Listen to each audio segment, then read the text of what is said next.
Kee duratti dhiyaachuu sodaanne akka seera keetti jiraachuu dadhabne maaloo nun qaanessin guyyaa dhufaatii kee nu taasisa daraa hirmaattuu maatii kee. Fuula kee duratti dhiyaachuu sodaanne akka seera keetti jiraachuu dadhabne maaloo nun qaanessin guyyaa dhufaatii kee nu taasisa daraa hirmaattuu maatii kee.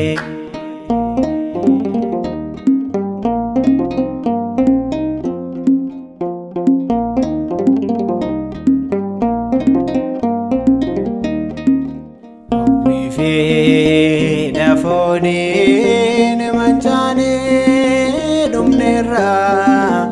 abboommii kee ulfaataa eeguu dadhabneerra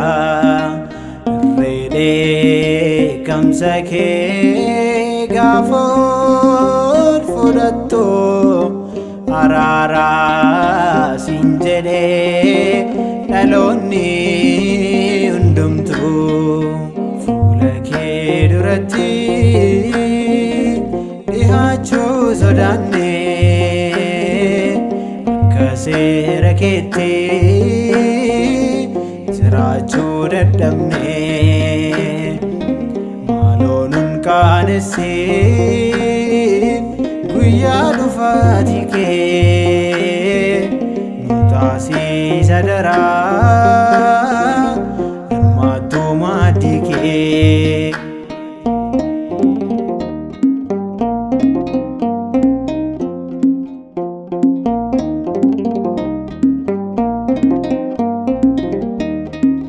Nu uumtee nu soortee har'aan kan nu geesse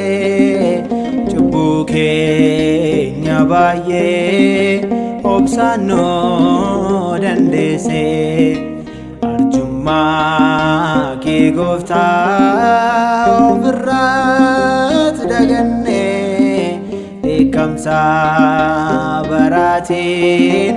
addunyaan kun banne fuula kee duratti dhiyaachuu sodaanne akka seera keetti jiraachuu dadhabne maaloo nun qaanessin guyyaa dhufaatii kee nu taasisa daraa hirmaattuu maatii kee.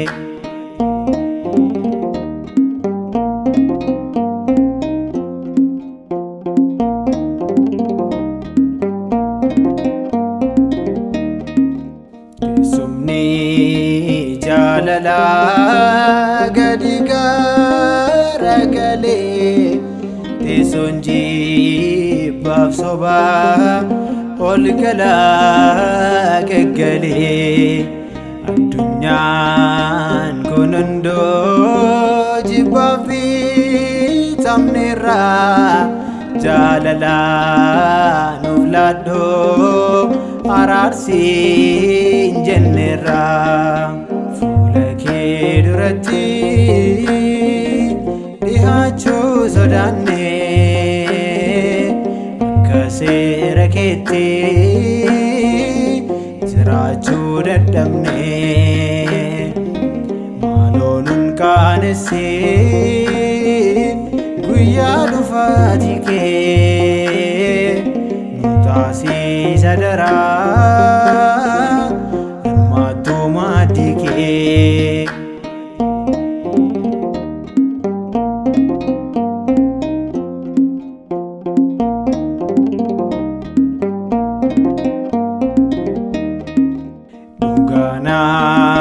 Ari'atame daraafni ta'e somni moosifamuun kan geggeessaa ta'e yaa Waaqa Abbaa keenya dhugaa kee nu tiksi cidhi mootummaa kee atumtii nuuf ibsi. Fuula kee duratti dhiyaachuu sodaanne akka seera keetti jiraachuu dadhabne maaloo nun qaanessin guyyaa dhufaatii kee nu taasisa daraa hirmaattuu maaddii kee. Fuula kee duratti dhiyaachuu sodaanne akka seera keetti jiraachuu dadhabne maaloo nun qaanessin guyyaa dhufaatii kee nu taasisa daraa